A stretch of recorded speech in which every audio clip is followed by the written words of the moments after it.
का क्या कारोबार है? शुगर का। जहांगीर तरीन का क्या कारोबार है जो इमरान खान के खिलाफ अपना ग्रुप लेकर खड़े हैं? शुगर का। तो ये सारे शुगर माफिया के लोग हैं और शुगर मिलों के अंदर आपको पता अरबों रुपया पड़ा हुआ होता है। तो इन्होंने वहां से पैसा निकाला और वो पैसा मुबैना तौर पर दिया उन सारे मुनरिफ अराकीन को और उनको खरीद लिया। अब जब उनको खरीद लिया तो ये पैसा भी तो वापस लेना है ना, तो ये पैसा वापस कैसे आएगा? आपको पता है कि अगर चीनी की कीमत 2 रुपए किलो बढ़ जाए तो उससे कितना बड़ा मुनाफा होता है इस माफिया को, कितना बड़ा मुनाफा होता है। तो इन्होंने 9 रुपए, कई जगह पे 13 रुपए तक इन्होंने चीनी की कीमत एक दिन में पहले दिन आते ही बढ़ा दी, ताकि 10 दिन 15 दिन के अंदर अंदर जितना पैसा इनका खर्च हुआ है, क्योंकि रमजान में आपको पता है चीनी का इस्तेमाल, लोग शरबत बनाते हैं, बहुत सारे जूसेस बनाते हैं, चीजें बनाते हैं, अब मीठा बनाते हैं, तो रमजान में बहुत ज्यादा इस्तेमाल हो जाता है चीनी का, और लोग राशन बांटते भी हैं तो चीनी बहुत ज्यादा बिकती है रमजान में। तो इन्होंने किया ये, आप फ्रॉड चेक करें और लेवल चेक करें कि इन्होंने चीनी की कीमत बढ़ा के ये 2 हफ्ते के अंदर जितना पैसा इन्होंने लगाया इमरान खान को निकालने के ऊपर वो सारा इन्होंने पूरा कर देना और मुनाफे के साथ। यानी जो लोग बिके और जिन्होंने लोग खरीदे, हॉर्स ट्रेडिंग जो हुई उसका बिल भी पब्लिक को डाल दिया इन्होंने। ये इसीलिए तो डरते नहीं है पैसा खर्च करने से, इनको पता है कि इक्तदार में आके पैसा बनाना कैसे है। इमरान खान साहब खासे गुस्से में थे, जो बातें उन्होंने की उनमें से कुछ चीज़ें बड़ी इंपॉर्टेंट है, मैं आपके साथ शेयर करता हूं। उन्होंने कहा जी जब मैं कराची में जलसा कर रहा हूँ ना तो पूरे पाकिस्तान में निकल के सुननी है तुम लोगों ने बात, और अब बड़ी बड़ी स्क्रीनें लगेंगी हर शहर के अंदर, हर शहर के अंदर बंदोबस्त किया जाएगा। जलसा कराची में हो रहा होगा और सामईन पूरे पाकिस्तान में होंगे, और फिर इसी तरह जब वो लाहौर में आएंगे तो जलसा लाहौर में हो रहा होगा और सामईन पूरे पाकिस्तान के अंदर होंगे। अब ये एक नए तर्ज की सियासत शुरू होगी। या लीडर तरले कर रहा होता है, बंदे इकट्ठे कर रहा होता है। जितना बड़ा जलसा ये इमरान खान का था ना, इसका तो कोई मिसाल ही नहीं है। जलसे की बैक साइड में जितने बंदे थे ना, ये पीडीएम की 13-14 जमातों ने मिलकर जब जलसे किए तो उतने बंदे ये इकट्ठे नहीं कर सके। जितना बड़ा जलसा पीडीएम की 13-14 जमातें इस वक्त मिलकर कर सकती हैं, या पहले जो 11 जमातें मिलकर जितना बड़ा जलसा करती थी पीडीएम का, उससे ज्यादा लोग इमरान खान की आज के जलसे का जो स्टेज था उसकी बैक साइड पे खड़े इंतजार कर रहे थे एक झलक देखने के लिए। ये क्या कर दिया आपने, ये क्या कर दिया? अच्छा खासा मामला चल रहा था, सब तरफ ठीक था, आपने जानबूझकर एक ऐसी मुसीबत खड़ी कर ली है जो अब गले पड़ी है। इन सारी पॉलिटिकल पार्टीज को अब ये सोच पड़ गई है कि करेंगे क्या, बचेंगे कैसे। आपको पता है पाकिस्तान तहरीके इंसाफ से गुज़िश्ता 2 दिनों से लगातार बेशुमार लोग राब्ता कर रहे हैं कि हम पीटीआई ज्वाइन करना चाहते हैं। पब्लिक के अंदर जो है वो पीएमएलएन के लोग जो कल तक थे, या पीपल्स पार्टी के लोग थे, या दीगर पॉलिटिकल पार्टीज के लोग थे, उनकी हमदर्दी इस तरफ आ गई है। ये सारा कुछ जो है वो गलत प्लानिंग का नतीजा है, तो अब भुगतना तो पड़ेगा। इमरान खान साहब ने शाबाश दी अली मोहम्मद खान को कि उसने अकेले ने 170 से ज्यादा लोगों का मुकाबला किया। शाबाश का मुस्तहिक है वाकई, और लोगों ने जिस तरह अप्रिशिएट किया अली मोहम्मद खान को, तो वफादारी की लोग कदर करते हैं। कासिम सूरी को जब इमरान खान ने अप्रिशिएट किया तो लोगों ने जितना अप्रिशिएट किया, लोग वफादारी की कदर करते हैं।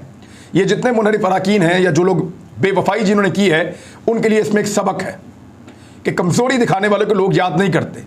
आप अकेले हैं या हुजूम में, आप लड़ते हैं, लोग आपको याद रखते हैं।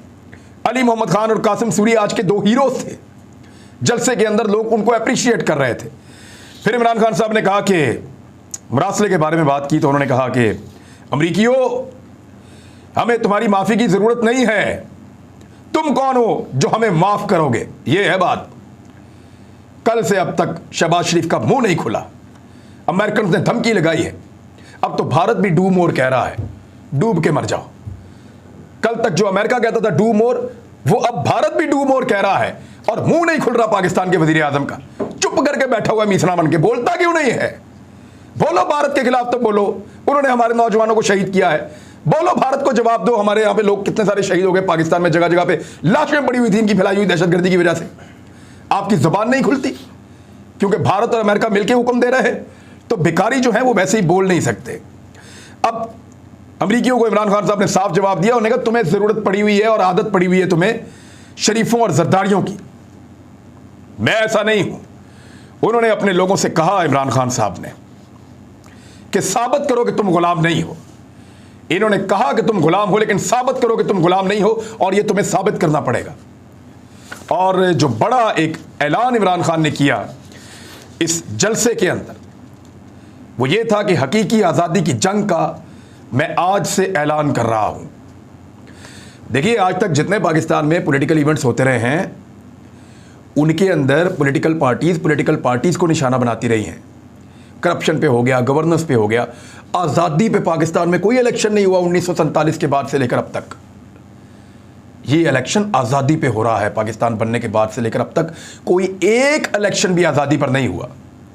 अगर इमरान खान इस इलेक्शन को आज़ादी के ऊपर लड़ रहे हैं, या साम्राज्य के खिलाफ लड़ रहे हैं, या इंपोर्टेड हुकूमत के खिलाफ लड़ रहे हैं, तो पब्लिक का रिएक्शन और उनका रिस्पॉन्ड वो बिल्कुल मुख्तलिफ होगा। फिर इमरान खान साहब ने कहा कि नारे खुद लगवाए कि इंपोर्टेड हुकूमत नामंजूर, और जलसे के बारे में बताया कि कराची में जलसा कैसे करूंगा। उन्होंने कहा कि अगर साजिश को कामयाब होने दिया ना मैंने, तो फिर आने वाली नस्लें हमें कभी माफ़ नहीं करेंगी। आदमी गरीब हो, जितना भी गरीब हो, अगर गैरतमंद हो तो लोग उसकी इज्जत करते हैं, वरना लोग इज्जत नहीं करते। फिर सोशल मीडिया पर उन्होंने कहा क्रैकडाउन किया जा रहा है, लेकिन शहबाज शरीफ को उन्होंने यह भी कहा कि जिस दिन मैंने कॉल दी ना, तो तुम्हें छुपने की जगह भी नहीं मिलेगी। नवाज शरीफ किसी गलतफहमी में ना रहना, मैं और मेरी कौम तुम्हारा इंतजार कर रहे हैं। मियाँ साहब के लिए बड़ा मुश्किल है। एक सिनेरियो आप सोचें कि मियाँ साहब पाकिस्तान उतरे, मसनूई गिरफ्तारी दें और सोच रहे हो कि हम जमानत करवा लेंगे, ऊपर से हुकूमत गिर जाए। अब निगरान हुकूमत में तो जमानत होने से रही, और फिर मियाँ साहब पाकिस्तान बाहर जाने से रहे, और फिर अगर इमरान खान इलेक्शन जीत गया तो मियाँ साहब फिर जेल में। तो सबसे बड़ा लूजर कौन हो जाएगा? तो मियाँ साहब को मेरे ख्याल में अभी पाकिस्तान वापस नहीं आना चाहिए, लेकिन वो ये रिस्क ले सकते हैं। अगर वो आना चाहें तो वो फिर आ सकते हैं। मुशर्रफ ने एनआरओ दिया था, अब ये दूसरे एनआरओ की तलाश में है। मैं सड़कों पर निकलूंगा, हर शहर में निकलूंगा, हम तुमसे जबरदस्ती इलेक्शन करवाएंगे। तुम इलेक्शन से भाग रहे हो, 3 साल कहते रहे कि इलेक्शन में आ, इलेक्शन में आ। आओगे तो इमरान खान को डंडे पड़ेंगे, अंडे पड़ेंगे, सब मिल जाओ इलेक्शन में, इकट्ठे हो जाओ, ये कौम तुम्हें हमेशा के लिए दफन कर देगी।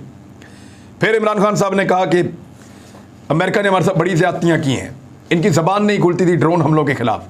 सलाला में हमारे फौजी शहीद किए। मैं जाके एक वो जड़ी नौजवान बेवा थी, कहते मैं उनसे मिला, तो उसके बाद छोटा सा बच्चा भी था, तो उसने कहा कि मेरे दिल के अंदर इस वक्त इतना गुस्सा है कि जिनके लिए हम जंग लड़े उन्होंने मेरे शौहर को शहीद कर दिया।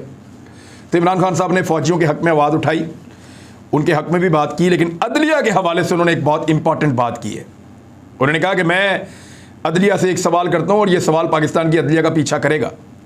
उन्होंने कहा कि मैंने क्या जुर्म किया था कि आपने रात के अंधेरे में अदालत लगाई। अब ये एक ऐसा सवाल है जो पाकिस्तान की अदलिया का ऐसे ही पीछा करेगा जैसे मलक कयूम साहब की कॉल पीछा कर रही है, जैसे जुल्फ़िकार अली भुट्टो का कत्ल जो है वो पीछा कर रहा है। ऐसे ही ये सवाल अदलिया का पीछा करेगा कि आधी रात को आपने कब कब अदालत लगाई, और सिर्फ एक वज़ीर आज़म को जब निकालना था तो आधी रात को अदालत लगा दी, हालांकि उसने कोई गैर आईनी काम उस दिन नहीं किया था। तो इमरान खान साहब पूछ रहे हैं कि मैंने आज़ाद अदलिया के लिए जेल काटी है। मैं अदलिया से पूछना चाहता हूं कि मैंने ऐसा कौन सा जुर्म किया था कि रात के अंधेरे में अदालत लगा दी। अब ये तो इमरान खान साहब का मोमेंटम है जो बन गया है, और ये अब नहीं टूटता दिखाई दे रहा। किसी को लगता है कि ये नीचे जाएगा तो वो गलतफहमी में है, और यही गलतफहमी मुशर्रफ को मरवा गई थी।